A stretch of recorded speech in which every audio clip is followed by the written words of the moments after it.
नमस्कार विद्यार्थी मित्रांनो, विजन गव्हर्नमेंट जॉब या आपल्या फ्री एज्युकेशन चॅनलवरती आपलं पुन्हा एकदा स्वागत आहे। आज आपण एक योजना बघतोय ज्याचं की नाव आहे ई नाम।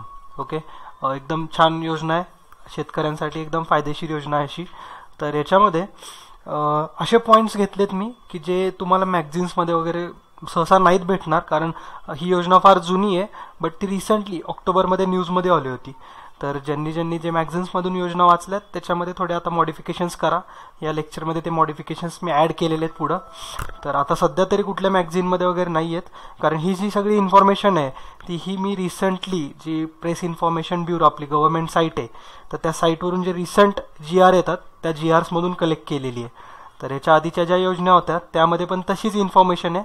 सहसा या इन्फॉर्मेशन्स अजून मॅगझिनमध्ये आलेले नाही आहेत, त्याच्यामुळे हे व्हिडिओ तुम्ही बघा। याच्या आधीचे पण ज्यांनी कोणी बघितले नाही आहेत त्या बाकीचे 2-3 योजनांचे व्हिडिओ टाकलेत ते सगळे बघून घ्या।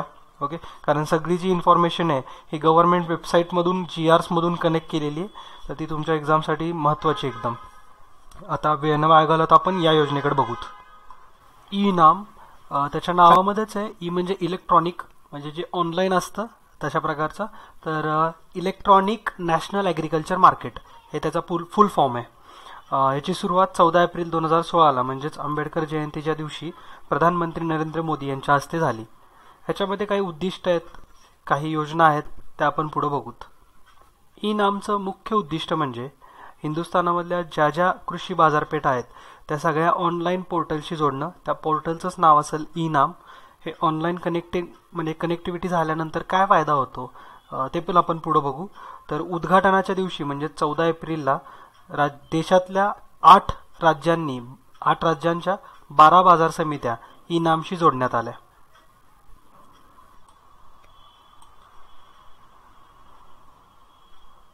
तर मित्रांनो, जसं की मी तुम्हाला सांगितलं होतं, ही योजना एप्रिल 2016 मधली आहे, बट ही रिसेंटली न्यूजमध्ये होती। ती न्यूजमध्ये का होती तर हिंदुस्थानचे कृषी मंत्री डॉक्टर राधामोहन सिंग यांनी एक मोबाईल ॲप लॉन्च केलं आहे, ई नाम मोबाईल ॲप नावाने, दिल्लीमधून। तर त्याच्यासाठी हे न्यूजमध्ये आलं होतं। जी आपली मुख्य योजना आहे ह्याचं जे टार्गेट्स आहेत ते 2018 पर्यंत, मार्च 2018 पर्यंत हिंदुस्थानातल्या सर्व 585 बाजार समित्या हे ऑनलाईन पोर्टलशी या कनेक्ट करणं। याचं एक दुसरं एक टार्गेट आहे ते की 2017 पर्यंत 400 बाजार समित्या ऑनलाईन कनेक्ट करणं।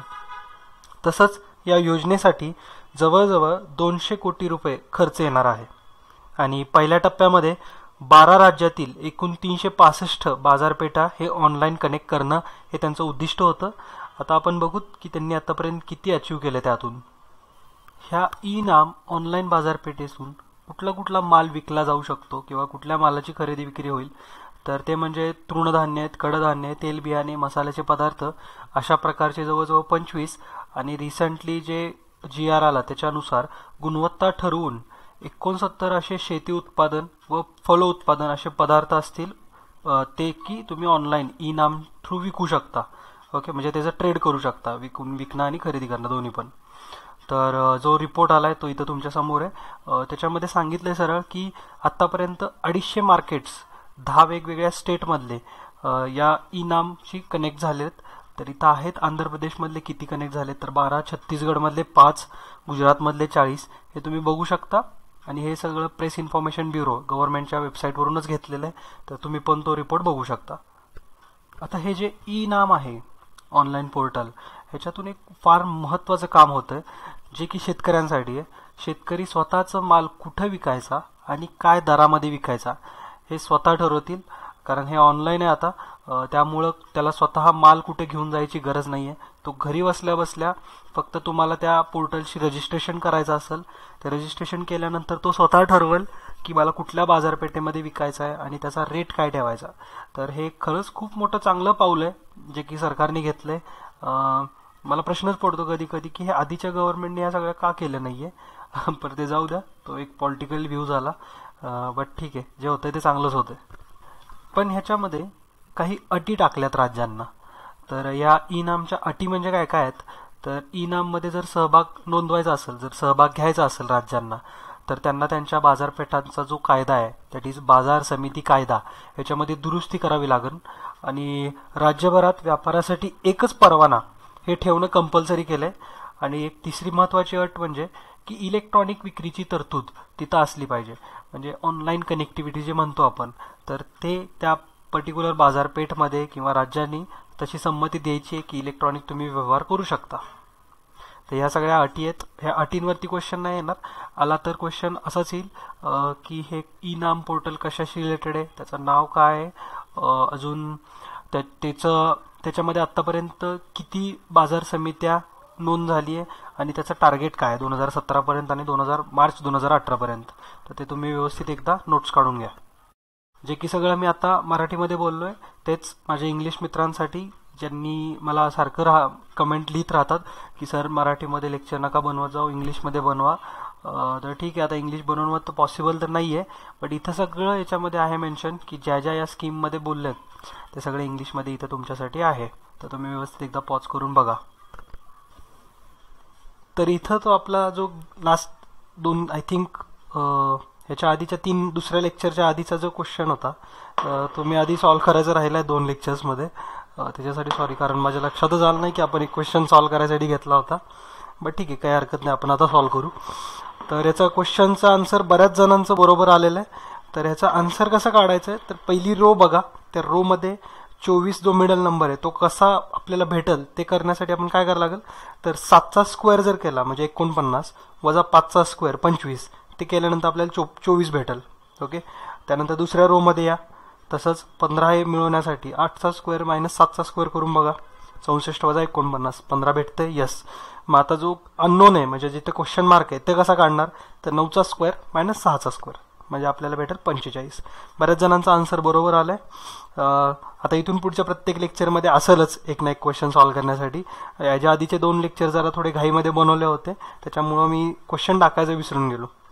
आणि आणखीन एक छोटीशी गोष्ट तुम्हाला या लेक्चरमध्ये मी सांगायचं विसरलोय की ती म्हणजे जे आपलं ई नामचा फायदा म्हणजे शेतकऱ्यांना असा पण राहील की जे सगळं जे ट्रान्झॅक्शन होईल हे पूर्ण ट्रान्सपरंट होईल. ऑनलाईन झाल्यामुळं शेतकऱ्यांना जे बिलिंग होईल, जे पैसे भेटतील त्यांच्या विक्रीतून, ते सुद्धा त्यांच्या अकाउंटला डायरेक्ट ट्रान्सफर होतील. तर याच्यामुळे एक ट्रान्सपरन्सी वाढेल. आणि जे सध्या ब्लॅक मनी जे सुरू आहे, जे की ट्रान्सपरन्सी नाही आहे वगैरे वगैरे, कॅशलेस करन्सी, तर ह्याच्यामध्ये याचा एक मोठा रोल असेल. तर शेतकऱ्यांना हे आता डायरेक्टली बेनिफिट्स जे आहेत ते बँकेमध्ये ट्रान्सफर होतील. तर आजचा हा तुमच्यासाठी होमवर्क क्वेश्चन आहे, सराव प्रश्न आहे, अंकगणितामधला आहे, जे की घड्याळ एक टॉपिक आहे सेपरेट, त्याच्यामधला क्वेश्चन आहे. याच्यावरती एक्झाममध्ये एक तरी क्वेश्चन येतोच दरवर्षी. तर घड्याळ आणि कॅलेंडर हे 2 विषय तुम्ही एक्झामला जायच्या आधी एकदा करून जा. याच्यासाठी एक शॉर्टकट असतो, तो पण मी तुम्हाला नेक्स्ट लेक्चरमध्ये सांगेन. याच्यामध्ये क्वेश्चन काय आहे की दुपारचे ठीक 3:30 झालेत, तर जो तास काटा आणि मिनिट काटा, तर ह्याच्यामधला जो कोन आहे तो किती अंशाचा असेल, हा सरळ क्वेश्चन आहे. ज्यांना कुणाला फॉर्म्युला माहिती, शॉर्टकट माहिती, त्यांना तर 1 मिनिटात हे आन्सर भेटून जाईल. बट ज्यांना कुणाला माहिती नाही आहे तर त्यांनी थोडा प्रॅक्टिस करा किंवा कुठंतरी बघा आता याचा उडका कसा काढायचा असतो हे. तर नाहीतर मी नेक्स्ट लेक्चरमध्ये याचा आन्सर सांगेलच तुम्हाला. तर मित्रांनो, या लेक्चरमध्ये तुमच्याशी एवढंच बोलायचं होतं, एवढंच सांगायचं होतं. हे सगळ्या महत्त्वाचे पॉईंट्स फक्त या लेक्चरमध्ये घेतलेत. तर तुमच्या एक्झामसाठी याच्यातून एखादा क्वेश्चन तरी बनू शकतो. आता एक्झामला कमी दिवस राहिलेत, व्यवस्थित अभ्यास करा, रात्रंदिवस अभ्यास करण्याचा प्रयत्न करा. कारण आपले विश्वास नागरे पाटील साहेब म्हणतातच की शांततेच्या काळात जास्त घाम गाळला तर युद्धाच्या काळात कमी रक्त सांडावं लागतं. तर खरं आहे ते. व्यवस्थित अभ्यास करा आणि शेवटचा अटेम्प्ट राहिला आहे याच दृष्टिकोनातून अभ्यास करा. ओके. तर हे लेक्चर आवडलं असेल तर त्याला लाईक करा आणि चॅनलला सबस्क्राईब करा. आता जे कोणी नवीन आहेत, ज्यांनी कोणी चॅनलला पहिल्यांदा बघतायत, तर त्यांना मी सांगेल सबस्क्राईब कसं करायचं. चॅनलला सबस्क्राईब करण्यासाठी इथं लेफ्ट हँड साईडला एक विजन गव्हर्नमेंट जॉब नावाचा लोगो येईल. त्या लोगोवरती ज्यावेळेस तुम्ही क्लिक कराल तर तुम्हाला सबस्क्राईब करण्याचा ऑप्शन येईल. तर तिथं सबस्क्राईब करा. आणि ज्यांनी कोणी सबस्क्राईब केलं आहे त्यांचा तर काही प्रश्न नाही आहे. ओके. तर चॅनलला नक्की सबस्क्राईब करा, कारण आता इथून पुढं आमचा विचार आहे की तुमच्यापर्यंत अजून एक नवीन सिरीज चालू करण्याचा, सोबतच जसं की आता चालू घडामोडी आपण करतोय त्यासोबतच एक दुसरी पण सिरीज, तर पंचायत राज ही सिरीज आपण लवकरच सुरू करतोय. तर याच्यामध्ये एक जवळजवळ 4 व्हिडिओ असतील आणि गेल्या वर्षीचे जे क्वेश्चन्स आलेत प्रत्येक एक्झाममध्ये, STI असो, PSI असो, MPSC, तर ते सगळे क्वेश्चन्स पण आपण त्यामध्ये घेऊ.